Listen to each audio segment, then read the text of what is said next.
جنید کا میں نے کہا نا بہت لوگوں سے تعلق تھا، تو بڑے لوگوں نے اس پہ احسان کیے ہوں گے، بڑے لوگوں کا اس پہ احسان ہے، جس نے اس کو تبلیغ میں لگایا، جنہوں نے اس کو چلایا، ان کا بھی احسان ہے اس پہ. لیکن میری نظر میں سب سے بڑا دنیا میں اگر کسی کا اس پہ جنید پہ احسان ہے، اس کا نام سہیل خان ہے. کیونکہ یہ بڑا آسان ہوتا ہے کہ کسی کو چلو، یہ بھی آسان ہے کہ میں دعوت دے دوں، اس کو دعوت دے کے تیار کروں، یہ تم نکل جاؤ اللہ کے راستے میں. کیونکہ جب جنید اللہ کے راستے پہ نکل کے جب اپنا زندگی چھوڑی تھی، اس نے زندگی چھوڑی تھی، تو مجھے پتا پھر کیا ہوتا ہے. ایک رخ چھوڑ دو، کوئی کام آتا ہی نہیں، اور کوئی کام آتا، ساری زندگی یہ کیے کچھ نہیں، ایک ہی کام آتا ہے. اب وہ کام چھوڑ دیا، اب جو کام چھوڑ دیا تو اور کچھ آتا نہیں. اس نے شروع میں دکان کھولی تھی کرتا کارنر کے نام سے. شروع میں کاروبار کیا، کرتا کارنر ایک دکان تھی. کراچی میں جماعت میں گیا تو مجھے لے گیا کرتا کارنر اپنی دکان پہ. مجھے کہنے لگا دیکھ یار بٹ جی، ہم نے دکان یہ میں نے کھولی ہے. تو میں نے دیکھا چھوٹی سی دکان، تھوڑے سے کپڑے، وہاں کوئی خریدنے والا بھی نہیں. تو میں نے کہا یہ تو بڑی مختصر سی دکان ہے اور یہاں کوئی گاہک بھی نہیں ہے، کیا چکر ہے یہ؟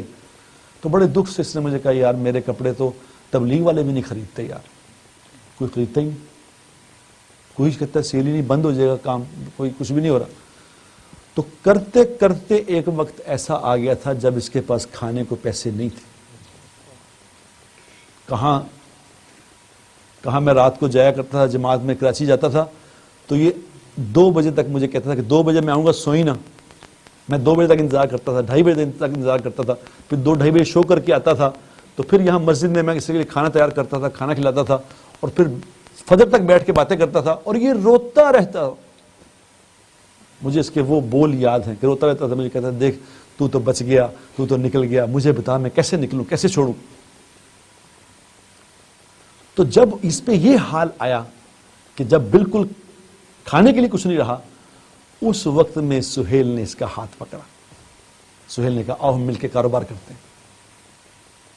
تو سہیل نے اس کے نام سے، سہیل خان کو اللہ جزائے خیر دے، اس نے اس کے نام سے یہ جنید جمشید کے نام سے یہ شروع کیا.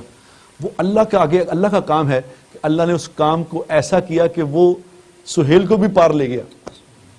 اس کام نے اس کو، کیونکہ اللہ دیکھو اللہ ہے نا، میں نے کہا نا اللہ کمال ہے. جو کسی کے ساتھ بھلائی کا معاملہ کرے گا وہ اللہ پہ قرض ہو جاتا ہے. اللہ کہتے ہیں اچھا میرے بندے کے ساتھ بھلائی کا معاملہ کیا ہے، اب میرے پہ تیرا قرض ہے، اب میں تجھے دکھاؤں گا میں کیا کرتا ہوں. لوگوں سے اچھا معاملہ کرے، یہی ہمارے نبی پاک صلی اللہ علیہ وسلم نے سکھایا ہے. جو لوگوں سے اچھا معاملہ کرے گا اللہ کے ذمے ہے اللہ اس سے اچھا معاملہ کرے گا. پھر اللہ نے اس کو کہاں سے کہاں پہنچا دیا. پھر اتنا ہو گیا کہ اب مجھے کچھ دنوں پہلے میں نے اس سے پوچھا، میں کہا اب سنا مالی کیفیت کیسی ہے؟ اس نے کہا نہیں بھائی اب تو پتہ ہی نہیں پیسے آ کہاں سے تھے، اب تو یہ اندازہ ہی نہیں ہے کہاں سے اب آ ہی جا رہے ہیں.